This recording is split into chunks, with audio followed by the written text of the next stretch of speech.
And black folk don't have the wherewithal to change their conditions. And the reason that they have not historically in America had access is because of the way as you point out in the book, the legal system has been stacked against us, the political system has been stacked against us, the access to real property, wealth, money, land has been prohibited by law. That's the right. Supreme Court has been used as an instrument against us. And it's still being used as an instrument against you. Explain that.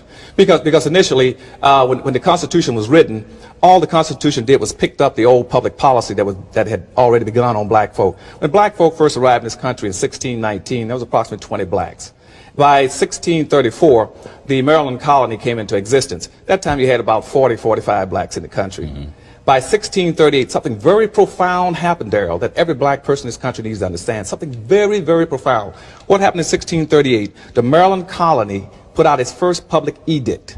And what that edict said is that black folks shall never enjoy the fruits of white society. That is very key to what's been happening to you for 400 years. And that is written and established in American code. That's right. Codified as law in That's America. Right. And so, and between that point, let's say up for about the next 20 years, for instance, the European colonies were putting pressure on this country, saying, hey, we didn't send you to America to have a good time, just enjoy yourself and sit back and relax. We sent you to relax. We sent you to America to produce some wealth, some resources for our European, continent. Mm-hmm. And most of the colonies were sending letters back saying, hey, we can't do anything in this country. We don't have the wherewithal.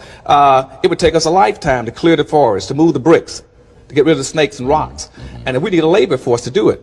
And at that point in time, the white society knew they had a need. So what happened, they brought together a very strong sense of community around that need and said, we got to find a way of resolving that problem. Mm-hmm. And they looked back at that public edict was put out in Maryland in 1638, which says black folks should never enjoy the fruits of white society, mm-hmm. and they expanded it. Right. So by 1664, 1665, every colony in the United States enacted a slave law that says black folks shall now constitute a subordinated, excluded, uncompensated, non-competitive, managed workforce for the personal comfort and wealth building of white society. And that became your public policy that remained in existence up until recent times.